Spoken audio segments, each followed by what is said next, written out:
Olá! Hoje a gente vai mergulhar num universo literário fascinante. Um lugar onde as histórias parecem que se dobram, se questionam e às vezes até dão uma piscadinha para quem está lendo.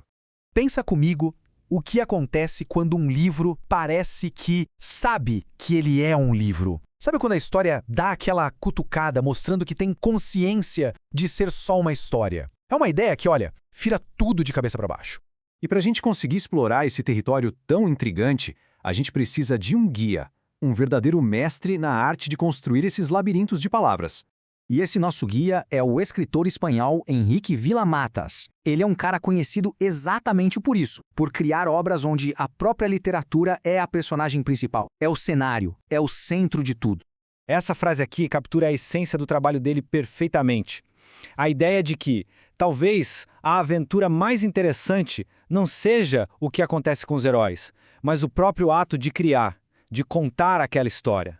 Beleza? Então, a gente já criou o mistério. Agora, vamos dar nome aos bois e entender de vez o que é esse fenômeno. Pois é, existe um termo técnico para essa arte de contar histórias que falam sobre histórias. E o mais legal é que, depois que a gente aprende o nome, começa a enxergar isso em todo lugar. E o nome é metaliteratura. Faz todo sentido, né? É a literatura que vai além da literatura. Ela não quer só te contar uma historinha, ela quer investigar como as histórias funcionam por dentro. Certo. Agora que a gente já sabe o que é, fica a pergunta. Mas como é que um autor faz isso na prática? Vamos dar uma olhada nas ferramentas, nos tijolinhos dessa construção literária.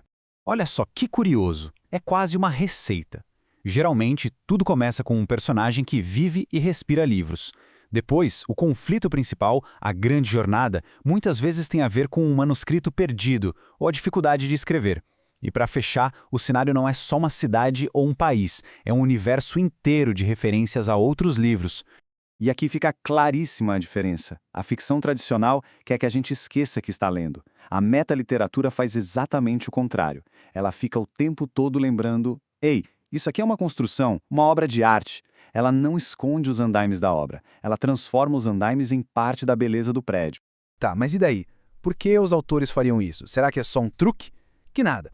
Vamos ver agora como essa técnica, na verdade, muda profundamente a nossa relação com as histórias. E aqui está o pulo do gato. A metaliteratura nos faz pensar sobre onde a ficção termina e a realidade começa. E isso não é só um jogo. Esse estilo ganhou muita força numa época em que as grandes verdades começaram a ser questionadas. Então, a literatura se volta para si mesma para explorar essa ideia. Se toda a história é uma construção, qual é o nosso papel nisso? Ela acaba celebrando o poder que a gente tem de narrar e transforma quem lê num participante ativo. Cada livro vira parte de uma conversa imensa com todos os outros já escritos. No final das contas, esse é o grande legado da metaliteratura. Ela meio que nos dá poder. A leitura deixa de ser só uma fuga, um escape, e se torna um diálogo, uma colaboração ativa com a mente do autor e com a história da própria literatura. Então fica aqui a reflexão. Se essas construções que a gente chama de histórias podem olhar para si mesmas e duvidar da sua própria natureza, talvez elas estejam nos ensinando a fazer o mesmo com essa construção que a gente chama de realidade. É um pensamento para ficar na cabeça muito depois de fechar o livro.